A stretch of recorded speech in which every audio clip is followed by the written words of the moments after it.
It is my pleasure today to welcome back Pablo Paredes, who was an intern in my group in 13. 2011-ish. Well, okay, 2013 was when we published the papers. But he was a wonderful colleague for us, and many of us enjoyed working with him. He now is a faculty member at Stanford University in the medical school, and he actually started a lab called the Pervasive Wellbeing Technology Lab, which is near and dear to our hearts. And he's going to be talking about precision health engineering today, so I can't wait to hear what he's up to. So thank you. All right. Well, thank you so much, Mary, for having me here, and thanks for attending this talk. I'm very excited. So I'm here to talk about precision health engineering, and I hope I can convey the message of what's the new wave of understanding of what health means in a second. So on a daily basis, you will see people who are overworked or tired, angry, overweight, unmotivated, distracted, unhappy, feeling isolated. This will be the dark side of what mental health looks like. There's 1 in 4 people who have some problems with mental health. We're talking about a $2.5 trillion per year problem. 1.7 of those are due to productivity and absenteeism issues. So this is a serious thing, and we really need to understand how to attack this. So when I talk about precision health, I'm going to focus a bit more on the mental health aspects today. It's definitely a broader concept, but I will be focusing slightly on mental health and stress. So I'm going to be giving a definition. I want to basically say that precision health is not precision medicine, and I'm going to explain that in a second. And I'm going to be also giving an overview of a more applied, perspective of precision health, which will be what I call mundane stress management. Basically, how do we use very mundane objects like PC mouse or displays, a car, or things like messaging apps or just any other apps that you use on a daily basis in the office, the car, and the home, and how to do research across these different environments, which is what I've been doing so far. So precision health is, in one definition of precision health, is the practice of personalized health. So you want to personalize things, and you want to basically be understanding health. But what is health? Let's understand what health means. If you look at the definition of health by the World Health Organization, it's not about sickness. We're overwhelmed by the perspective that health is about sickness, and it's not about sickness. It transcends sickness. But so far, it's been too much emphasis on sickness and infirmity, and that's great. I mean, we have to basically support this type of research, but not enough on how do we keep your well-being, your physical, mental, and social abilities up to par, how to monitor the baseline of this. So when I say that precision health is not precision medicine, what I basically mean is a good analogy will be if you look at humans, they basically have a sampling frequency of 1 visit per year, and sometimes even less than that, to try to monitor and try to do detection and try to do prediction and prognosis, and most often than not, where we get late detection of a bunch of problems. Now, if you look at the jet engine, in the aerospace industry, well, it's very different. You have continuous monitoring, hundreds of sensors, hundreds of super high sampling frequency, and that's what keeps this high availability industry going. So the hope is that we can transform that and have the human being monitored constantly, and being able to really have early failure detection and prevention of individuals. So that's what precision health is, more about the baseline than any type of anomaly. And I will say, sadly, the med school and med schools in general don't really know how to deal with this problem, because they have been studying sick people. They have not been studying healthy people, right, by definition. So at the end of the day, we still need to know what it means to do this monitoring on a daily basis, how to measure often and for a long term. And this is not easy, because it's not just about putting sensors on people. It's how do we get people to stick with those sensors? How do we get people to basically understand the value of prevention and prediction and proactive medicine? So if you look at the state of the art of sensing, if we focus on the sensing part first, We have like the wearables that are everywhere, but there's a huge dropout rates, and this is what I'm trying to say about like adoption, right? We have great sensors and some things that are happening. This is actually in the med school, these implantables, but the dropout rates are still pretty large, right? And many of them are not because they learned to do something or they are better at using wearables, it's because they forget to charge it, right? Or things like that, or they just don't like it.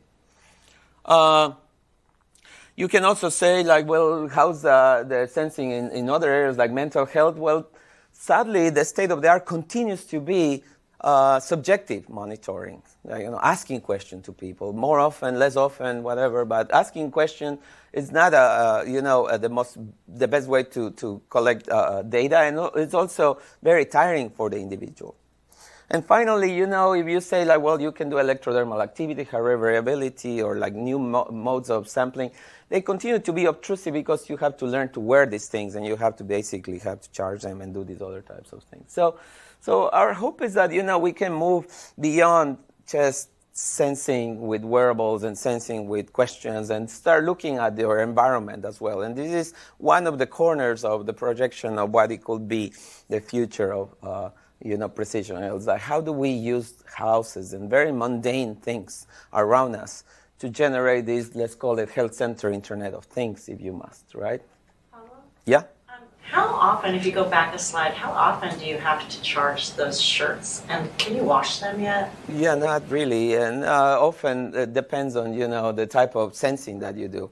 Like, many people advertise high variability, and what they do is they sense once a day, or only when you're sleeping or when you're sitting. So the reality is that if you really want to have this continuous monitoring, there's no good battery solutions yet for this continuous monitoring. We haven't solved that problem, right? I'm wearing this ring, for example, which is actually useful for sleep tracking. And it's not bad. I have insomnia. I need it. But it works only at night, and it's good. It's a use case, right? But the rest of the day that doesn't really know what's happening with me. But we're getting close, but still, form factor matter. I do wear jewelry, so it's better than wearing something. I don't wear other wearables except for this one because I have a torn ligament, so I need to wear something. But that's a sickness. That's not a healthy thing. So anyways, at the end of the day, this is a good question. Battery is not there yet. So can we move not only from sensing, can we also use the infrastructure to do the even behavioral nudges? How do we maximize adoption and adherence? Can we get to the point that we can really push that? And my hope is that we can understand why is this important. If we look at this graph that I've created between what I consider is obtrusive and what I consider is engaging, I would say micro interventions and wearables should be not so high, not so low, obtrusively speaking. And they are actually short in the engagement part. They just are short-lived. They die rather quickly. The wearable, the intervention, people use it and then they discard it, and they don't keep engaged for the long term. We will say nudges and IoT might actually give us a bit less obtrusiveness because we're not asking you to wear anything, and maybe will increase engagement. And of course, if you get to the point that we actually do implants, say, in configural environments, we will get to the point that it might actually have higher engagement because it's really in your body now. But it's arguable how obtrusive this can be. Also, it's not clear. You still have to design the interventions to make people use them, right? You have to design the interventions to get people to use them and deliver value over the long term, and that's actually part of the challenge. So in this talk, I'm going to talk a bit more about this subset of, I would say, the ecosystem of potential interventions. I'm not going to talk a lot about this one, even though I've done some research, but I want to discuss some ideas on this area. The other concept that I also want to bring, as a baseline of this conversation is this idea of what is health for people? What do healthy people think about health? And the reality is that healthy people who are high level of health don't really have a huge motivation to stay or become healthy. They are motivated to be beautiful, to be interactive, to be attractive, to be smart, but they are not thinking I'm going to keep my cardiovascular health. I'm going to keep my mental health up to date. That's not how people think. They think about the products of being healthy, not about health in themselves. And it's only when deterioration happens that people start really getting like, when your health level goes down, that motivation goes up. And we're like, okay, now I really care about health. Because something broke, because something is not going well, so health becomes fundamentally important. But, precision health works with these people. And when I talk to my colleagues in the med school, it's like, these are not patients, right? These are individuals. These are patients. These are individuals. They have very different levels of motivation, therefore also very different psychology. So you cannot design the same way that you design for these people or these other ones over here. And what we hope is that we can create engaging design to bring people, keep them healthy, and find this sweet spot between engagement and efficacy. You have to be efficacious about sensing and about the interventions that you deliver, but you have to also be engaging, right? And I call it a sweet spot because I think it's like not a trivial way of finding a very efficacious sensor or intervention and very engaging over the long term. These are challenging problems. So one approach that I've taken, through my formation and through my research is like combining a few philosophies to try to do something about us. One is design thinking, for the creative aspects, combine it with the scientific method in order to postulate hypotheses. But once you have also explored what are the needs of the user, in order to be creative, but also to have validated ways of sensing and intervening, right? But, for those of you who have experience in both ends, these are not necessarily the philosophies are, the people who practice the philosophies don't necessarily mix that well, right? These are sadly, even though they shouldn't, somehow they just found themselves at odds many times, right? In the way that they formulate questions and problems. I think we should definitely train people to think in the intersection of these things, to create this engaging and efficacious sweet spot. I also use tools like machine learning. Sometimes it's very important. I consider it more like an aid rather than objective, even though it's the emphasis right now is a lot about machine learning. But then the other component that's also very important to me is implementation, right? There's a huge field that's nascent in the public health realm called implementation science, right? There's an average of 17 years to get a good validated finding in the med school in the actual market, 17 years, even though it's been validated for many, many iterations. So we're not really that great at doing, implementation in the clinical world, much less implementation outside in the health domain. In other domains are very good, Microsoft, Google. All of you know how to implement products that live in the wild for a long term. And that's what we need to learn from each other in order to keep doing all these things. And machine learning helps us with the predictability and implementation science with the scalability. So I'm going to tell you a couple of projects during this talk. One is the sensorless sensing, which is the idea that I can bring some ideas that we created with sensing and AI, bring it from different domains like the office into the car, and then eventually also get it to work actually in a real car, in a real environment. So we keep evolving towards implementation. And then this other domain that we call the other project, broad project in my lab, which is called subtle interventions, which started more on the design thinking area, got validated, in a simulator, and now we're actually have revalidated it on the road. See, revalidation is a very interesting word. I'm going to just make a small parenthesis. If you go to the med school, I remember the first thing that I got asked when I joined the med school, almost 2 years ago, is has your thing being revalidated? I'm like, no, because, Kai only wants us to publish the most innovative things. I'm like, well, once you revalidate it 3 times, then we talk. That's the med school, right? They don't just throw things that have not been validated and revalidate. For them, revalidation is very important.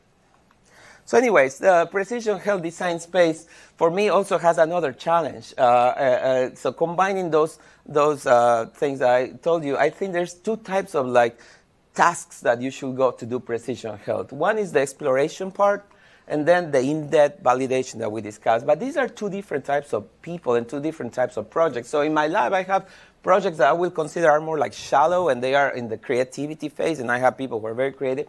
But then I have projects that go in depth and revalidate and like redo study with very different type of people. For example, this sensorless sensing, the type of person that I'm hiring now is like an expert in biomechanical manipulation of the body. He doesn't know about design, but he knows exactly how the body moves, because we're revalidating the things that we have been finding about that. Or in subtle interventions, also we're hiring people who are experts in machine learning and IoT to deliver new interventions, while I have designers and other people doing the thing. So the combination of these two things, I think it makes the lab very interesting, makes it also hard to manage, right? It's a very complicated lab to manage because you have people who are like, let's scratch the surface a lot. Versus others like, as long as you don't prove this, I will never believe what you're telling me. So it's a very interesting creative tension, let's call it that way. And I think, Microsoft Research is one of those places where you also find a lot of these things. Super exciting. So very briefly about me, just for the sake of, explaining why am I doing this thing and where I come from. I gave up, my business career because of family experience in mental health, and I've been studying mental health ever since I joined the PhD at Berkeley, and now I'm doing what I like, this well-being and precision health. But I'm a CS PhD working in a med school. So that's an interesting combination, right? And I was hired to be part of this new center called the Precision Health and Integrated Diagnostic Center. It's a broad center where my lab resides. And it's about trying to discuss these problems. Like, how do we design new things? How do we do the behavioral economics aspect? How do we do the economics of adoption of proactive health? And it's a very, very new way of thinking for the med school. They are learning how to deal, even with me. We still don't understand you that well, but we're starting to get something out of you. Just to clarify, when I say well-being, it's a very broad topic. There's a lot of things. So what I'm going to do is oversimplify it tremendously in the focus for this talk and talk mostly about stress management. That's not by all means what well-being means. Well-being is a very complicated, large construct that's been discussed in many ample terms in public health, but I'm going to focus on stress management. So let me tell you about stress management as an operationalization of the research that I do. So remember all these people that I showed you, they went through all these things. So what do these have in common, right? I don't know if you can help me find something that's common. If you look at them, whether they are happy or angry or whatever, most of these people also suffer of stress or arousal, autonomic arousal. That's a driver for pretty much on any other emotion. And the truth is that the stress right now, it's becoming a really complicated problem. In America alone, it's $300 billion. 80% of adults have reported to have issues with stress and not being able to deal with the stress. And it basically affects any part of your life. If you read the fine print, something's going to break in your body. If you talk to someone internist or internal medicine person will tell you something's going to break. We don't know yet what's going to break, and that's something that we have to actually start understanding better with more sensing. But there's another commonality also across these people. I don't know if you can spot what else is common across all these pictures here. Something specific? No? Well, these people are indoors. So we became an indoors species. We were not designed to be indoor species. Look at our arms and our legs. We're roamers, gatherers, hunters. We're designed to move. And we spend ourselves sitting, right? So you want to find a human, find a chair, right? Very easy. So 93% of the time indoors. That means that this is not our new ecosystem. So, at the end of the day, we have to attack stress in its ecosystem. So, anyways, stress, is this very interesting thing that we talk about, challenge and threat, and, how can we cope with that thing? Can we do it? That's how our body produces resources, and it gets, tense because we're, mammals, and we produce, muscle tension to get out.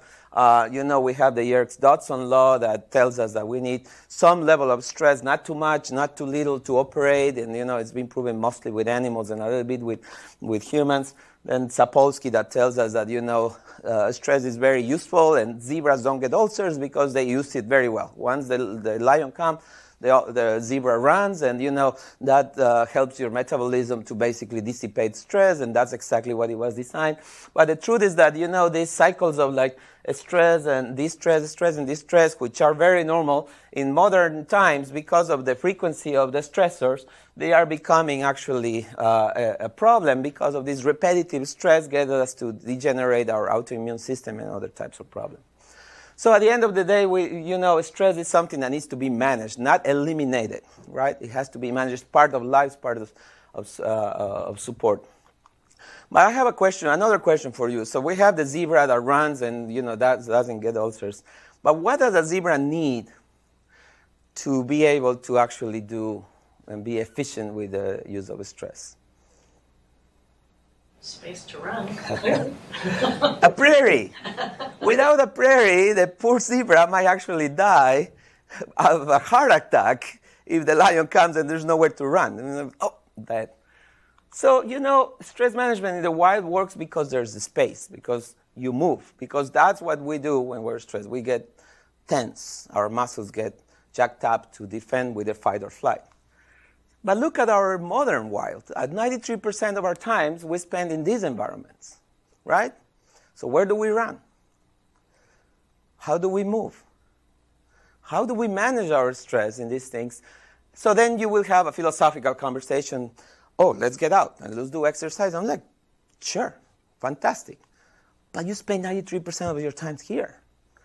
So you're basically designing for the 7%. Oh, we want to convert these people. Okay, if you're super successful, say you convert 10% of those 93%. Still, you have 80% people who basically do this every day. So why don't we redesign these spaces to do stress management in the wild? This is the new wild. This is our wild. People will say, no, that's not. No, we have to get out of offices. No, just accept it. Suck it up. Offices are the new wild for humans. Simple. Let's redesign them to make them viable to do stress management. The problem is that, right now stress management is really very lame. There's a lot of stress-related visits to primary care, and only very few get some support from primary care, almost nothing. They don't know how to deal with the stress. They send you with an Advil for your headache, right? If you say, well, then mental health is what has to be taken care of. So mental health, we say 1/4 of the population has issue. The truth is that about 10% of them get referred to some kind of supporting institution. 20% of those get diagnosed with something. 1/3 of those complete treatment, and 1/3 of those do not relapse. So if you compute this beautiful cascade, you had a tremendously inefficient system for mental health. Doesn't work either. We say, okay, no, wait a minute. The zebra doesn't go to the doctor. It's your problem. So why don't you deal with that? Put it back on the user. So what do the user says? So at the end of the day, what do you think are the two major reasons for lack of good stress management in the new wild? Time. Yeah, lack of willpower and lack of time. Yeah, and these are a large cohort of 1,000 people that APA did. Yeah, so we're also very bad at managing. There's no time. So we need support. So for me, this mundane stress management is I'm going to take the bull by the horns and I'm going to design for the 93% of the time that you spend in these places, offices, cars, and homes.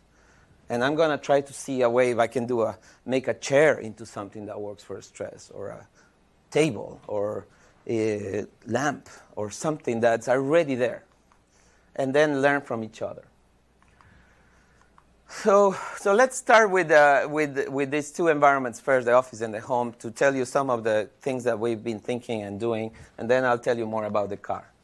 So this was the first study that inspired some of the work. We actually published this paper a few years ago on can we sense stress just by the way you move the mouse? This is a $5 mouse from Walmart, no sensors added. Just look at the way you move, X and Y, and then try to create a biomechanical model of the arm, which gets affected by muscle tension because that's the normal reaction, and prove if the damping frequency of a mass spring damper model of that thing will actually increase because it's correlated with the K coefficient of your muscle tension. And we proved that, and we showed that, it is possible to do that. What we did is we created a bunch of tasks like point and click or drag and drop or steering, and we replicated essentially the Fitts law experiment. And then we showed that for every combination of distance and width for different targets, we were able to actually find a difference in stress and no stress. This is the mean without necessarily the error bars. And you're actually able, with about 10 random samples and a simple machine learning classifier, to get already 70% accuracy with a very simple tool, which is damping frequency. And the way that we did it is using a tool that we borrow from speech processing, the linear predictive coding, in order to do the generation of an old pole model of your arm and try to establish what is the major component of oscillation of your arm. That's how we created this thing. At the end of the day, this is very simple. It's just software. It's really not heavy in any way, and it can be implemented in about 4 billion mouse that are already deployed in the world, like PC mouse, $5 from Walmart, right? We also recently moved and did studies, replicate the same study for touchpad. Now, touchpad is a very interesting problem. It's way more complicated than mouse. It has extremely complications in the way that people use, with 2 fingers, with 2 hands in different ways. Also, the arm and the fingers are way more complicated than, the hand and the wrist and the fingers are way more complicated than an arm, and it requires more analysis. But we were happy to find that for all the conditions, all the combinations of distances and widths, we found actually a difference in one of the features, which was the area under the finger. So the amount of, let's say, as a proxy for pressure, the area under the finger seems to be clearly correlated with the amount of stress that you have for touchpads. And this paper is in submission right now. Oh, these are the values, actually. So we got people stressed with a stressor, like doing math, and then we measured the level of stress, and then we basically showed that this area under the finger worked. And right now we're actually working, we're very proud. We got approval to implement our technology, both the mouse and the trackpad, in a clinic, in the Hoover Pavilion. It's one of the family medicine clinics. So right now burnout is a huge problem in the medical domain. Burnout is a prevalence of higher than 50%. I'm not going to spend a lot of time, but essentially burnout is a combination of stress and dehumanization, and the dehumanization happens because of the cycle of production for new patients to be treated. So doctors don't have the time to develop an empathetic interaction, and that dehumanization, let's call it that way, generates a lot of emotional traits and stress. So we're going to be using the mouse and also the trackpad in all the computers that practitioners are doing, and this is going to be longitudinal in this high-risk population. Now, one of the interventions that we're actually testing right now to try to modulate stress is how do we enable movement, right? So movement is, that's what the zebra does. One way of looking at movement is the past 50 years of studies in sedentarism have been focused in what's called moderate to active movement. But now, more recently, there's a new trend to try to look at what's called the low-intensity physical activity, the LIPA. That means even changing posture or moving a little bit is predictive of your mortality. So what we implemented was this desk that we call the Hunter desk, that basically is a thing that moves on its own. And the reason we created this robotic desk, which I know it looks silly, is because, we investigated that 70% of users who start doing this desk remain sitting after 3 months. So after 3 months, nobody uses the sit-stand desk anymore, just sitting there. And then you ask them why, and it turns out that, about 70% say forgot, apathy. I'm okay, so if you don't care, then I'm going to start moving it for you. and see what happens. So we basically did an early analysis of, what is the reaction that you have to a manual versus an autonomic desk. We did a small cohort of 20 people. And we probed to see how they felt about their stress and things. And we found no differences between the two. They do become very interesting. Very interestingly, they become very opinionated at the end. When you say, like, give me a reason between the two, they will tell you very strong reasons about, like, I don't want to remove the control. How does a desk there to tell me what to do? And, I want to have control. But when they are doing the thing, you will see people, like, literally sitting and then going up. And they didn't even pay attention to the desk. So we're going to test this like concept of what we call non-volitional behavior change. We're going to force you to move. No persuasion anymore. We're going to push in the limit, like non-volitional, to see if we can get you moving. And we want to do it in longitudinal. We're going to start a longitudinal study now in January.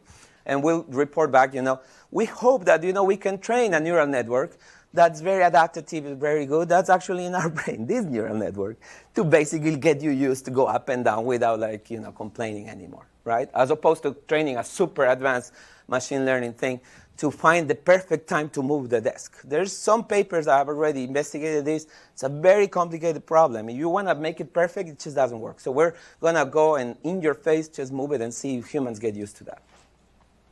So that's one of the movement things that we're trying. The other one that we're trying is, like, can we actually regulate breathing in a very, like, peripheral way? It should not be called subliminal. It should be peripheral. Peripheral way. We're developing this.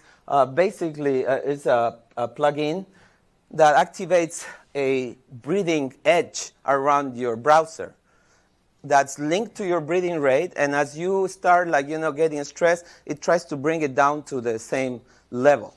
And it's very peripheral. You keep working. You barely notice the thing, and we already have collected, like, some preliminary data that actually people do keep a lower breathing rate just by the exposure to this very soothing frequency of the peripheral vision.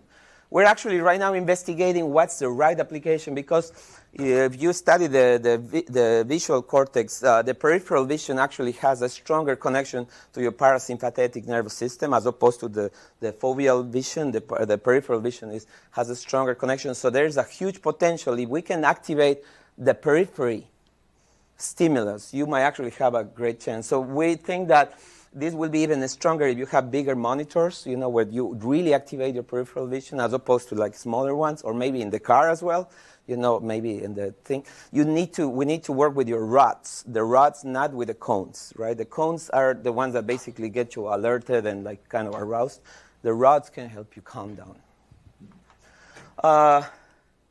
The other thing that we have been doing, is like these intervention suites. This is actually the work that we work with Mary here, the pop therapy, right? How do we do these micro-interventions? That was the early exploration of this thing. Can we get on a stressor and use some kind of contextual information to provide a recommendation of very mundane things? I remember we went on and said, like, we're going to pick the most mundane things, but the ones that are popular, though.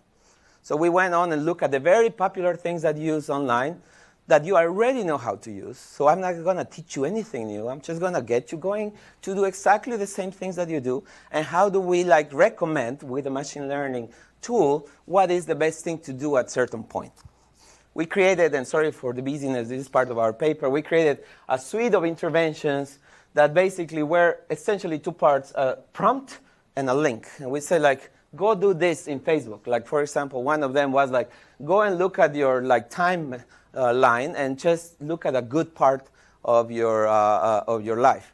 And that's actually highly correlated with the 3 good things technique that you see in positive psychology. So we found, actually, we work with a clinical psychology to find an intersection between the popular apps, popular mundane apps, with popular techniques in psychology. And it's amazing. Actually, many of these things, I would say people, I would say they are using it already with the purpose of, like, stress management, right? Without them necessarily calling them that way. We use a bunch of things from the phone in order to train a contextual bandit and try to basically deliver these things over time. And we ran 4 weeks, with a bunch of, like, samplings that we did daily, weekly, etc. And we did this construct of 2x2 between random and machine learning recommendation, and also the possibility to select or not select. And we eventually saw that, there was a lot of personalization that happened across all these different interventions with all the different participants. We had we started with 80 or something. We ended up with 27, if I'm not remembering. So the dropout was equivalent to what you see in other apps. But, we saw there was personalization. And if you see an aggregate of these, we basically, the random recommendation was this versus this is what we ended up at week 4 after training several times the contextual bandit. And the funny part is that when we asked them separately to people which ones they preferred, they were highly correlated with the ones that the algorithm picked for themselves too. One thing that we observed that was very important was this novelty effect. This graph's a bit busy, but and also pay attention to the scale. Turns out that people started testing, those who were in the selection section, they were testing new apps they wanted to explore instead of exploit. After a while, they started becoming a bit more used to what they receive from the algorithm. But after 2 weeks, they started again exploring. I'm like, what happened? We supposedly already identified the best interventions for you. But now you're not happy. Why not? And we did interview a couple, and they say I'm bored. Yeah, okay, breathing is good for me. Moving, doing that shit. What else is there out? That's a huge challenge, I would say, for in the wild design. The boredom and novelty is really a complicated problem that needs to be attacked. And I think it can be done systemically with algorithms as well. The other thing that we found very interesting was this paradox. Many people who dropped early in the study dropped because they said, your app stresses me up. I'm like, no way, this is a stress management app. It's supposed to help you, not to stress you up. They say, well, the thing is that once I install that thing in my phone, I keep being reminded that I have this stupid app and reminds me of my stress and how stressed I am. And I'm like, so awareness for stress management is not trivial. Everybody thinks awareness is the beginning of all health interventions. I disagree. For stress, you have to be very careful. Awareness can actually be an exacerbation factor. You have to be very careful how you design these things.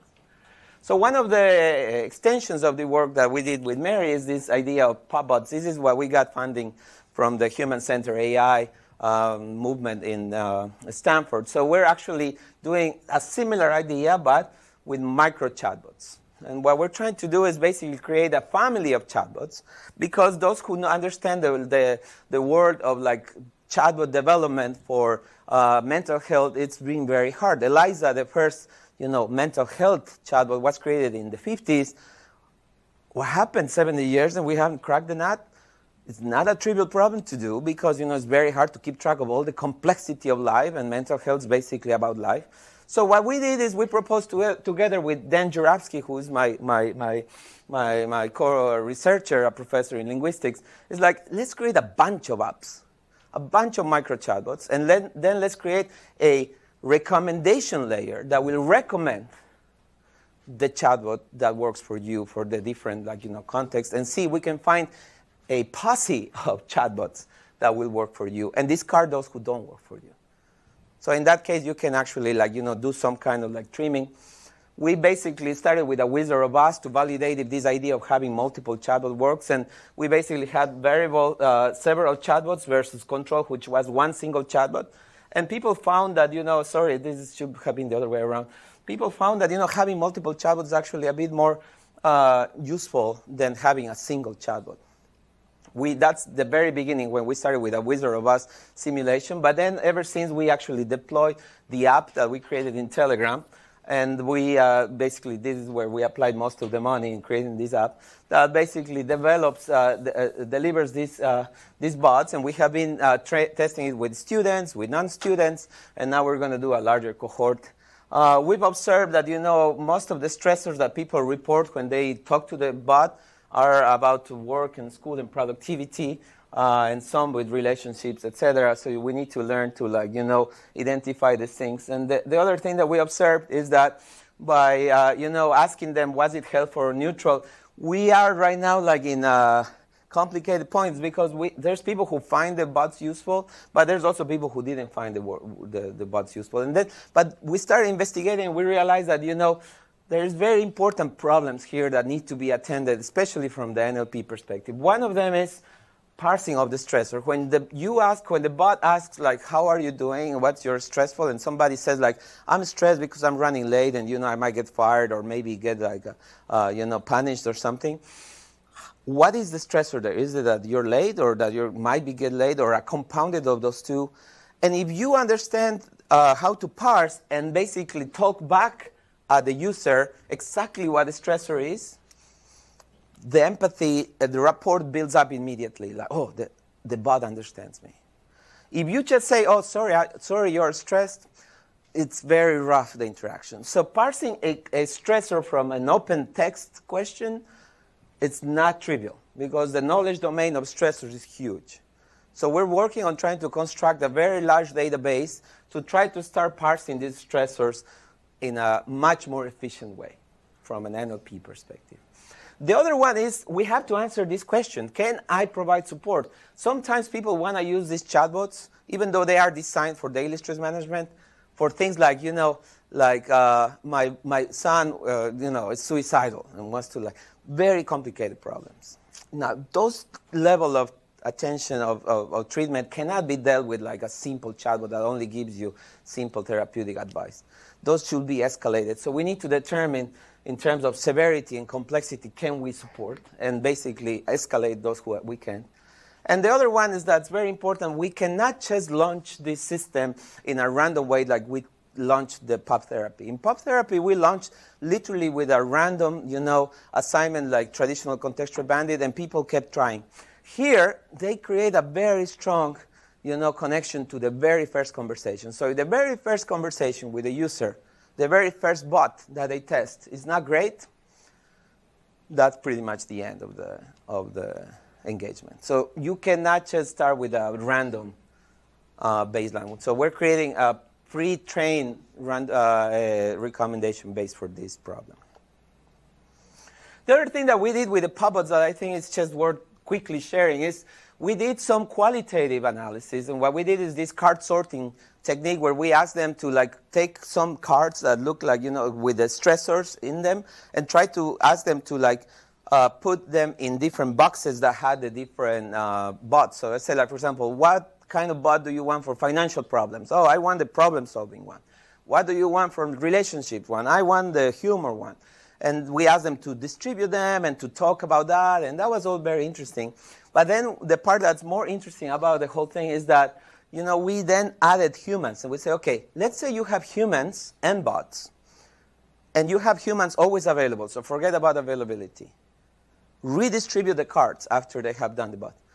And they didn't put everyone in the human side. They left some in the bot side. I'm like, why are you leaving bots? Humans aren't humans supposed to be better to provide support and all that?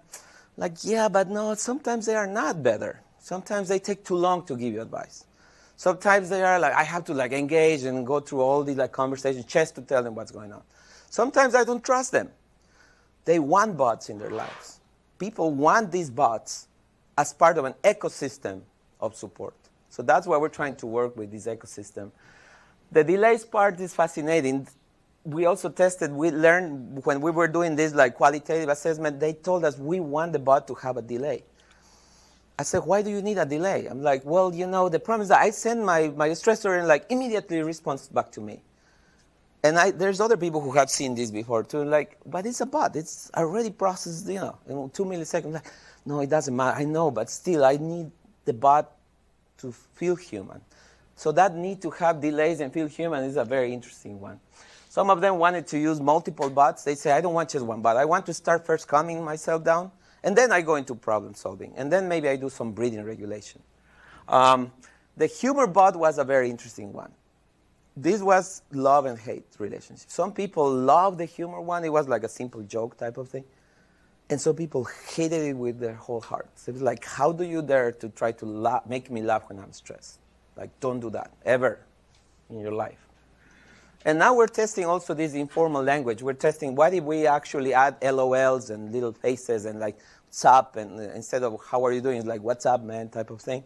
Again, very divisive. Younger people find it kind of cute and interesting. Older people, oh my God, there was one person who got very upset with the LOL. How is this bot saying LOL at me? I'm stressed. Stupid bug. So these little things we're investigating with linguistics and try to design an interesting platform that combines the HCI design with the NLP problems and try to deliver these microbots. We're also investigating the voice part, but in the voice part, the voice version of these bots, we found a very interesting problem. And maybe there's a solution. I haven't investigated deeper enough.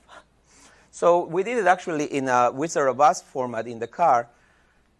These pauses that people make when they ask, so how are you feeling? And I'm like, well, it's been hard. I have all this problems. All that, searching for the reasons on how to express your emotions that are very natural for humans to make pauses, you break these voice interfaces immediately. Try to express your feelings to Alexa or to any other thing, and tell me, or Siri or anybody. Tell me if they can actually understand that you are not done talking. Very complicated this, and we tried to do phonetics and proxemics and other things. English is a very complicated one. Seems like Japanese is more doable. Japanese seems to have some prosody inflection that will tell you that you're not done or done, but English is all over the place. So that's one of the things that we will be working in the future. Can we actually also find a solution? Well, with a lot of data, we might be able to train a deep neural network, something, but we don't have a lot of data for stress management in the wild. And the last thing that we're doing right now, just as mostly as the future of what we're doing is we're actually combining stress and productivity as well. So one of the challenges with healthy people, as I said, is stress is not enough. Why do I have to manage my stress for what? And one of the key challenges is productivity. So we're really bringing together some of the knowledge that we have created with sensors and some of the knowledge that Michael Bernstein and his team has created with Habit Lab. This is a new tool that they created to do procrastination management only, exclusively procrastination management.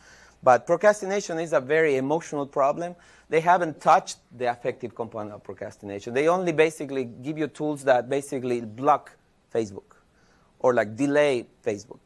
And some of these times, actually, these behavioral interventions work. But the thing is that procrastination is emotional. I mean, if you think about it, procrastination is really almost non-logical. Why would you procrastinate if it's going to hurt yourself? So it's very emotional, the psychology behind it's coming. So we're combining the Habit Lab learning with the pop therapy, stress management, and pop bots in trying to create an interesting, probe of stress and productivity. Habit Lab has already 12,000 users, and we're working with these people. And they have 50 new users every day being recorded for this plugin that they created. All right, so that was the office. Let me tell you a little bit about the car. So the car, why the car though? So actually it's not about the car. I'm going to skip this one. We already went this. It's not the car, it's the commute. The commute's a very interesting problem. So remember, there's no time to deal with the stress. Well, that's because you're running and working.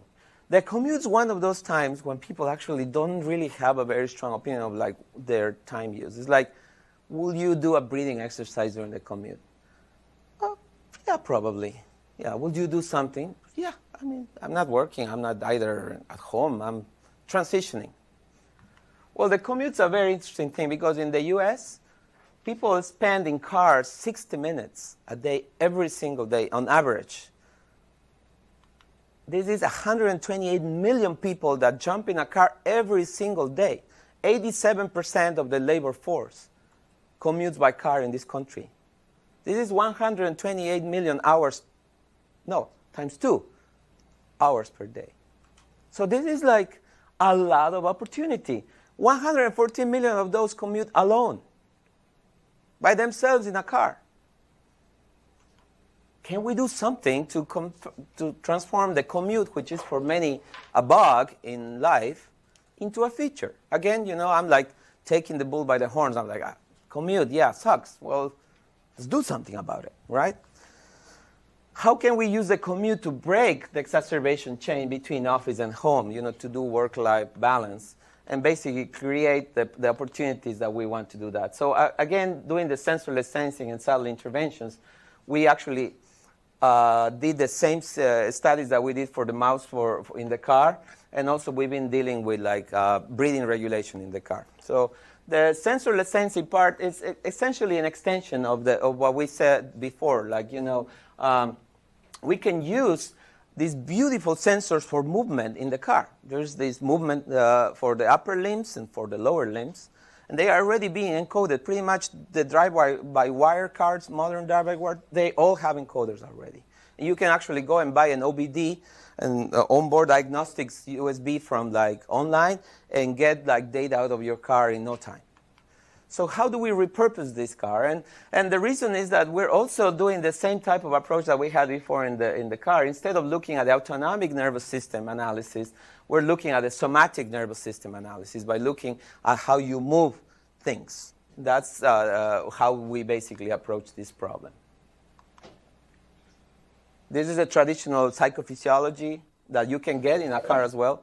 And this is what we think we can add value, like looking at movement from your neck, your shoulder, your legs, your arms, and convert it into a non-obtrusive stress sensor.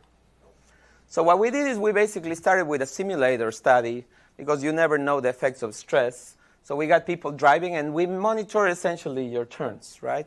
Anything that's positive is a right turn, anything that's negative is a left turn. And we got them, we basically wanted to do the mass spring damper model again, but this time with like angular movement. And we put people in both stress and calm condition. The stress condition is a bit peculiar though, because in the mouse, you can get like 100 clicks in like about a few minutes. You cannot get 100 turns in a few minutes in a car. So you have to stress them up, but then you have to sustain the stress. So what we did is we did apply math, the same that we did in the other one, and then we apply heavy metal during the drive. And this is actually there's actually a very interesting Journal of Psychophysiology paper that shows that heavy metal is actually pretty stressful for 90% of the population, and very calming for another 10%. All right, so the experiment was like, 25 people, you do the baseline with the video, then you calm them down, then you do the driving thing and, counterbalance everything. And as I said, we have math, but also heavy metal to keep the stress high while you're like driving. There were a couple of like old ladies. We almost killed them with that heavy. And they said, this is the worst experience of my life. I have never had something like that. Again, is the damping frequency going to change?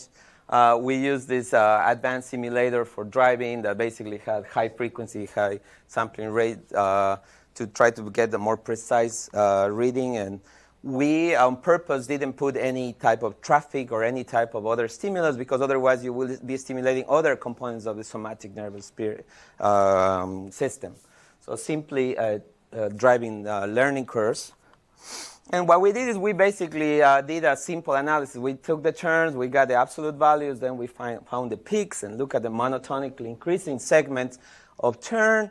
And then we basically picked the first part of each segment that was, in a turn, because that's the first part when the intention occurs with your muscles, the first few degrees. After that, there is other forces that influence the movement, including the movement of the wheel itself. So we wanted to keep the very first part of the movement, which has a stronger, muscular activation. And then we apply the same technique, this fourth-order linear predictive coding, which is a speech technique, speech processing technique to predict the second-order mass spring damper. And we look at basically what's called the under-damp poles, which is the stable, poles of the system, and we were able to predict the damping frequency correctly. We validated that people got very stressed. We measure also the pleasure element. And as you can see, people really hated the heavy metal, like really badly. And here it is, we basically proved that damping frequency also works. And we published this paper in CHI last year. This is the Fast and Furious paper. That's the title of the paper. The beautiful thing that we also found is that we didn't need 10 minutes of driving, which was more or less what we did to get like a lot.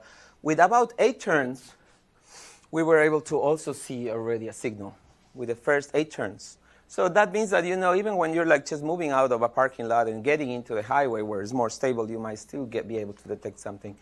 And we also we decimated the signal in order to get a lower sampling frequency, because the OBD that you get, the signal, is not sampled at 1,000 hertz like the simulator that we did. It's usually about around 20 to 50 hertz. So we wanted to see if it works with like decimation, and it worked well as well. We just replicated this in the wild, and we are like, should be published in Inwood soon, in Ubicom. We did it in the garage under the office where we work. We work in the Theranos building where Elizabeth Holmes used to live. So we moved there. We took over. It has nothing to do with Theranos. It's just the leftover of that building. So we used this because since it was abandoned, it's remodeled. This was the first lab of the med school in that building. And we're very proud to say we have the first lab, which is a garage with a car. And we proved that it actually works also very well in the wild, and we're like submitting this. My postdoc did it. I'm gonna skip this one. So that's essentially the sensorless sensing part. Now on the subtle interventions part, time, how much? 5? Yes. Okay. So in the subtle interventions, we started testing, like, will people actually do movement in the car? Well, as you can see, I'm obsessed with movement. And we saw that, can we guide them with, like, a chair that has a bunch of like motors to guide you to like do things, like guide you, like if it's a swipe up and down, like to see if you can bend or do twists and things. By activating these motors, we wanted you to do like side stretch or head turns or other things. And eventually, the one that really worked was the breathing. They will do guided breathing with this type of chair, like a chair that basically tells you when to breathe in and when to breathe out. And they basically said, that's what I want to do, deep breathing and maybe other types of breathing, like sigh breathing, like tell me when to sigh and things like that. So we went on, that was an exploratory study, and we basically did the deep breathing. I was going to ask you to like take a 10-second deep breathing so you can feel the power of deep breathing. So we can do like 10-second deep breathing and see like how you feel. Let's do it together so I can also take a pause.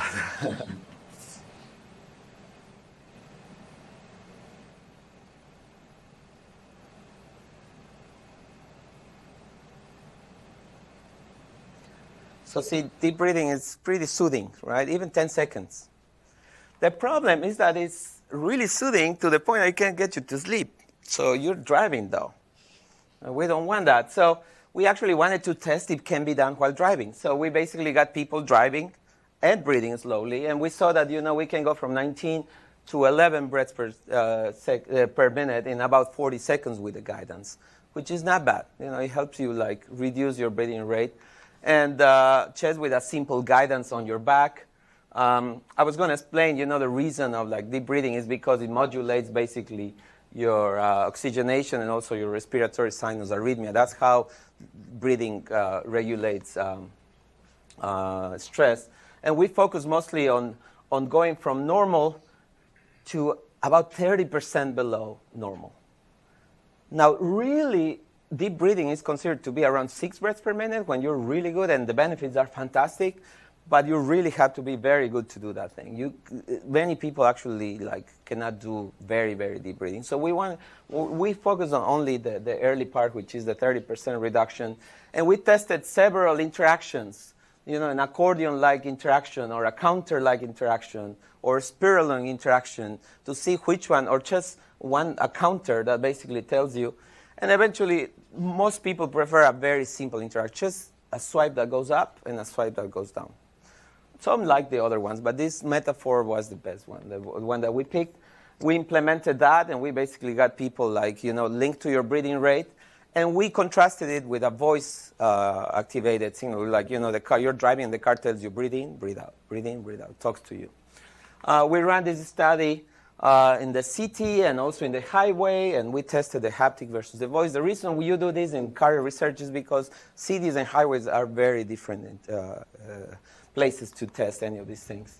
And then you have, typical baseline and then the different conditions, and then you basically counterbalance this thing. I'm going to skip this design period. So this is the apparatus where the person was monitoring the person, and this is the result. So we had people that reduced their breathing rate while they were exposed to the guidance.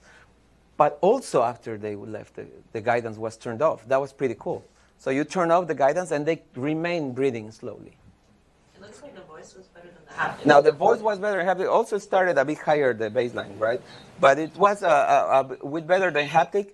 But the sustained effect of the haptic is a bit more like flat. It was a bit more sustained than the other one. So both of them worked. I wouldn't say that haptic beat the other one. Both of them worked. They both work, and they both reduce also heart variability, or increase in this case, right? RMSSD. I think the other element is also to test. Well, sure, you're breathing slow, but are you going to get in an accident? So we measure two elements: safety and performance. There's a difference between safety and performance in cars. Safety means that can you die? Performance is like you suck at driving. You can still suck at driving and drive, but not be in a place of like. So we didn't find any safety issues, and we found that people perceived the haptic to be less distracting. And we prompted a little bit, like, what do you prefer? They say, I prefer haptic. This is their preferences. Because it's less cognitively demanding, means that, I don't use my back for anything. The other one, I have to be paying attention. And it's also easy to re-engage. This was fascinating. They basically say, like, I'm driving, and I don't want to breathe, so I just pull myself a bit forward. I don't need to feel that thing. Do my maneuver, and then I go back. Okay, now I can continue.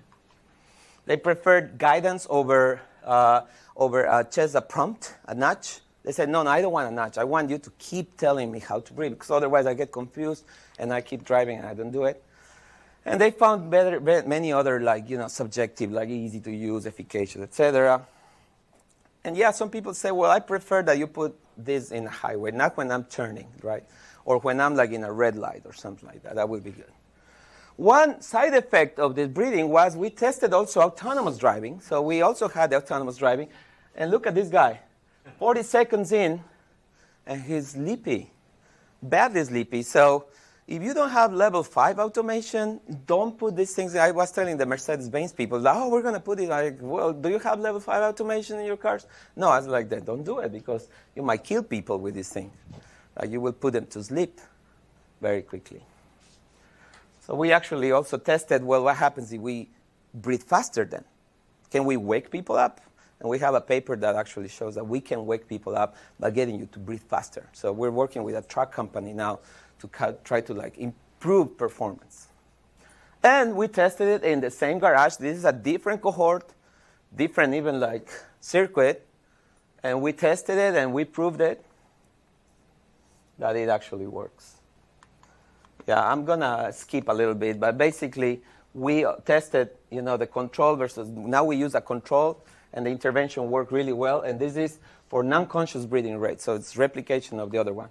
But we also did stress intervention, so we stress them up, and then we verify if we can reduce after a stressor, can we reduce your breathing rate? It actually works even better when a stressor is pressed. So I can bring your non-conscious breathing rate low, I can really bring you down back from a stressor in the car. So anyways, this is the summary of what you can do in a car. The commute's a beautiful thing. So it's not really about the cars. The commute is such a great opportunity to do something in the mundane world, to really do non-obtrusive sensing and interventions. I have a bunch of projects that you can see. I'm not going to go through all of them, but they are all in the realm of design, science, and implementation and machine learning. We have 6-8 people working in my lab right now. We're very excited of finding other collaborations with many of you. It will be really nice. And we want to keep repurposing things. We did something, Javier, with Mary as well. Can we actually add some sensors and then make it better? These were already Microsoft products. I would like what happened. Let's find them again, right? Yeah. You can do cool stuff with capacitive sensing mouse. You can do cool stuff with pressure sensing, very useful. And I just told you about this extreme behavior change that I'm very interested. One of the things that I wanted to close with is some of these ideas of behavior change are very interesting to me. One of them is this non-volitional behavior change, but the other one is can I do it subliminally? Can I get your breathing rate to be changed subliminally? So you sit in a chair, you feel nothing, and your breathing rate is modulated. And we're doing that with what's called a low-frequency transducer, or also known as a butt kicker. So we're using this butt kicker to generate these very low frequencies that basically uses your thorax as a resonance box to try to generate changes in your pattern of breathing, and we're putting them in both the car and also in the office, and we're trying to use this concept of entrainment. It's a very powerful concept. Entrainment means an external stimulus induces an interoception change in your body. You can do that with light, with haptics, with tapping, with different rhythmic patterns. And we're also using this other concept of synchrony, try to do biomimetics. So the chair feels like a living animal, right? It breathes like a living animal. So it's like, this mammal connection. And we're investigating how to determine the liminal level of haptics, right? So psychohaptics is less studied in psychoacoustics, but it's possible to find liminal levels of perception and still generate. And I'm actually pretty excited to show preliminary data. We actually had this subliminal. This is the subliminal condition. We were testing baseline, supraliminal, subliminal, control, subliminal, less subliminal, let's call it, and supraliminal. And the subliminal that had the lowest, 0.2, the lowest level, you feel nothing below your liminal level, had the highest effect on your breathing rate. This happened across 4 out of 5 participants so far. So we're very excited. We're creating now an experiment. If this works, that means that I can create the chairs that will basically modulate your breathing rate without you having to do anything. Just sit on the thing, right? And this one I already went through. So thank you so much for your attention. I wanted to remind you that I focused on these nudges, but there's this other whole world of microinterventions. But I think at the end of the day, we should all work in an ecosystem, right? It is an ecosystem of intervention, and try to create recommendation systems to try to manage that, to have this high engagement and high efficacy, the sweet spot that we're looking for, right? Across multiple scenarios, and across multiple types of people who like exploring. As you can see, I was gonna basically show you many of my projects are here, but some of them are here. And don't shy away from complexity. This is why I keep telling my people in the med schools, you've been operating on this side for 30 years. Some people operate on that one. Well, I operate in the chasm. I just need to be fed from both sides, though, the science and the other side, to try to create what I call this precision health engineering, combining design, engineering, medicine.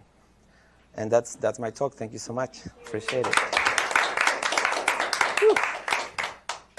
Any questions? I would love it if you can back up one slide because I wanted to take a photo. There's so much on there.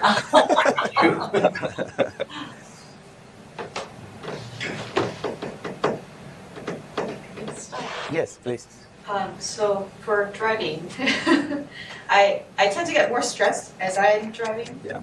And the experiment they set up that you have is stressor at the beginning. At the beginning, indeed. So how do you? So we just completed collecting the. So that question of what is the natural expression of stress in a car without any stressor is something that needs to be documented. Healy and Picard did something in the past, but they also did some simulation. We are trying to collect very naturalistic data. So we just collected 16 people driving for 45 minutes around. Stanford has some city, but then there's some mountains, and then there's highway, the 280 in the back. So we got them to drive to 3 different scenarios. And what we've observed is some people get stressed as the drive continues. Some people actually get calm as the drive continues. Some people find driving soothing. So that's the very important thing that needs to be observed. What's the baseline is not stable. Right. So we need to control for that. We have not control for that in these experiments. So now that we're basically generating the data to establish your baseline, we will have to control for that kind of variation and see, maybe I don't need to do anything to you, just let you drive. Or maybe I have to be very careful how manipulate their stress. If you're already stressed and on top of that put heavy metal and I get you stressed, you might actually get to a point that you will be completely overwhelmed. And not only from a perspective of designing interventions, also from a methodological perspective, because if we want to move to people driving in cars, this thing, testing in a real car with a real person is very complicated. We provide insurance, we provide all those things, but lives are super important. So we're right now establishing that baseline with empirical information. But thanks for the point. Mm-hmm. And to follow up, Yeah. once you have that baseline, would you then? Yeah. Because I really found you're I'm just gonna raise the desk in your face and you're just gonna deal with it kind of thing? Like, would you imagine once you know what the baseline is, doing the guided breathing kind of out of nowhere and hopefully that? That's a very complicated question. I mean, see, that's the thing. I mean, so I can measure things about your body, like movement and muscle tension, and there's all these other wearables, like Gabe's an expert in doing these things. Like we can measure a bunch of like very concrete things about your body. But then you have the subjective component, right? Like, whether precise or not, it's powerful and important because it drives behavior, right? Like your mindset, your beliefs, and your core preferences drive behavior. So if I measure something that's going on, like say, like, your HRV is going up, I need you to move, but you don't feel like, subjectively, you're like, no, I'm fine. Will the person move? Will they get annoyed with the thing, right? I think, the study of like trying to understand these micro interventions boils down to understanding this complexity of the two sides and trying to like bring all together in a more complex model. But I think there's also the need to like understand that, there's these broader topics, like say mindsets, for example. Like mindsets are very powerful things, right? You have to understand. You could operate at a level of a mindset and basically do nothing else. Like once you change the mindset in a right way, you can actually get people moving. So for example, I convince you that the desk is really good for your health. And there is data there that shows that if you move it every 30 minutes, though, not if you just once. No, you have to move it every 30 minutes. So the annoyance at the beginning basically becomes a way of building resilience and building a mindset of an active person. And you eventually adopt the desk as a normal thing that basically is helping you. Versus if I don't necessarily use the mindset component. So I think I'm actually discussing this with Aliyah Cram. She's a researcher in psychology who studies mindset. We're trying to use this desk problem. I said, like, Aliyah, what's the issue? Like, they don't really mind that much behaviorally, but when you ask them, like, they really get upset about this desk because they take control out of you and all these other things. Like, a simple desk that goes up and down, and people just, yappy. So I think we should operate at a lower level of behavior plus subjectiveness, not leave it outside. I don't think just objective is sufficient. And also incorporate higher level of understanding, say, mindsets and other things to try to find the best solutions. We have a long career in front of us to solve these problems. Yeah. Yes. Okay, so I was at there's a bots, there was a DAX show last week, which is bots in software engineering. And this idea of bots being liaisons to help with code review came up and quite often. Mm-hmm. And as in a bot would be able to connect you with another human to help you do the review, the technical review for code, software developers. I was curious in your chatbots, your micro chatbots interventions, were people interested or participants interested in they were interested in talking to a human for some task, but maybe they were interested in the bot connecting them like to a third party, right? Being able to be that connected, the liaison to some facet. I think that combination of chatbots and humans is really the most powerful one. And we're really trying to like understand first the chatbots a little bit more. We haven't done these like hybrid, but our hope is that we can build such a hybrid. Now we have an opportunity. We are going to be working in rural India with the Sathis, which is this group of health workers that provide support to other people. And they have already phones. And they have other things. And what we're hoping to do is to basically create, let's say, a triaging layer of chatbots. Just triaging means like simple stuff, like quick day-to-day. And then as soon as you have like some more complex need that needs to connect to some other Sati or maybe to like a more expert, like these are the liaison, as you well said. So create such an infrastructure if you must.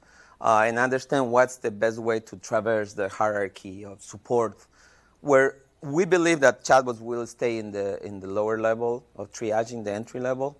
Maybe there's other chatbots in the future with more NLP that actually might be super experts too, and maybe we can like send them to the suicidal prevention chatbot. So it's not just between chatbot and human, but also chatbot to chatbot, or human to chatbot, perhaps even like therapists. As a matter of fact, now you remind me, the last interview that we did with a person, she was a patient actually, and she said like, I don't want to chat with my therapist all the time. Like once a month is more than enough. But I would like to have the chatbots to help me like remind me of some things. And I would like that my therapist tells me like, talk to this chatbot. So I think that when I said ecosystem, is a true ecosystem. I think chatbots are not a replacement of humans, nor are a automation tool. I think they are their own species. I'm borrowing species in a broad term of biology, but I think they are their own linguistic species. So I think we could find in the future very interesting stuff. Sometimes I need a chatbot, sometimes a human, vice versa. Yeah, but that's a great observation. All right, let's thank Pablo one last time. Thank you.